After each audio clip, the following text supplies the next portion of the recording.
नमस्कार। आप सुन रहे हैं बुधा सिंग्स यूट्यूब चैनल, जहां हर कहानी आपको जीवन की सच्चाई से मिलवाती है, मन को शांत करती है और सोच को सही दिशा देती है। गौतम बुद्ध और अंगुलीमाल की कहानी बहुत समय पहले की बात है। कोसल राज्य के घने जंगलों में अंगुलीमाल नाम का एक भयंकर डाकू रहता था। उसका नाम सुनते ही लोगों के रोंगटे खड़े हो जाते थे। कहा जाता था कि वह जिस भी व्यक्ति को मारता, उसकी उंगली काट कर माला में पिरो लेता था। उसी से उसका नाम पड़ा अंगुलीमाल। कभी अंगुलीमाल एक प्रतिभाशाली और विद्वान छात्र था, लेकिन गलत संगति, धोखे और परिस्थितियों ने उसे हिंसा के मार्ग पर धकेल दिया। धीरे धीरे वह एक निर्दयी हत्यारा बन गया। पूरा राज्य उससे भयभीत था। लोग उस जंगल से गुजरने से डरते थे जहां अंगुलीमाल रहता था। एक दिन गौतम बुद्ध को इस डाकू के बारे में पता चला। शिष्यों ने उन्हें सावधान किया और कहा, भगवंत, उस जंगल में मत जाइए। अंगुलीमाल बहुत खतरनाक है। लेकिन गौतम बुद्ध शांत स्वर में बोले, जिसे सबसे अधिक करुणा की आवश्यकता होती है, उसी के पास जाना चाहिए। और वे अकेले ही उस जंगल की ओर चल पड़े।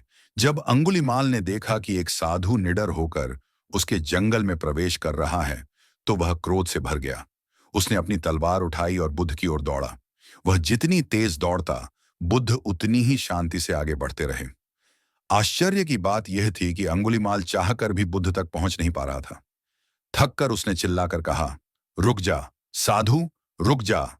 गौतम बुद्ध ने पीछे मुड़कर शांत स्वर में कहा, अंगुलीमाल, मैं तो रुक चुका हूं, तुम कब रुकोगे? ये शब्द अंगुलीमाल के हृदय को चीर गए। वह स्तब्ध रह गया। उसने पूछा, आप कहते हैं कि आप रुक चुके हैं, जबकि आप चल रहे हैं, और मैं रुका हुआ हूं, फिर भी आप कहते हैं कि मैं नहीं रुका? बुद्ध ने करुणा से उत्तर दिया, मैं हिंसा, क्रोध और घृणा से रुक चुका हूं, लेकिन तुम अभी भी अपने क्रोध और पापों की दौड़ में दौड़ रहे हो। यह सुनकर अंगुलीमाल की आंखों से आंसू बहने लगे। पहली बार किसी ने उससे डर के बिना सत्य के साथ बात की थी। उसका हाथ कांपने लगा। तलवार जमीन पर गिर पड़ी। वह बुद्ध के चरणों में गिर पड़ा और बोला, भगवंत, मैंने अज्ञान में बहुत पाप किए हैं। क्या मेरे लिए भी मुक्ति का कोई मार्ग है? गौतम बुद्ध ने उसे उठाया और कहा, जो अपने अपराध को समझ ले, वही परिवर्तन की ओर पहला कदम बढ़ाता है।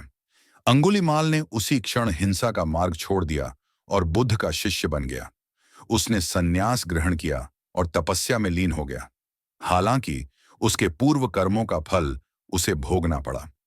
जब वह भिक्षा के लिए गांव जाता, लोग उसे पहचान लेते और उस पर पत्थर फेंकते। शरीर घायल होता, लेकिन वह शांत रहता। एक दिन बुद्ध ने उसे घायल अवस्था में देखा और कहा, अंगुलीमाल, यह तुम्हारे कर्मों का फल है। पहले तुम दूसरों को पीड़ा देते थे, अब शांति से पीड़ा सह रहे हो। धीरे धीरे अंगुलीमाल का हृदय पूर्णतः शुद्ध हो गया। वह आत्मज्ञान की ओर बढ़ा और अंततः उसे शांति प्राप्त हुई। उस दिन लोगों ने जाना कि कोई भी व्यक्ति इतना बुरा नहीं होता कि वह बदल ना सके। सीख, करुणा हिंसा से अधिक शक्तिशाली होती है।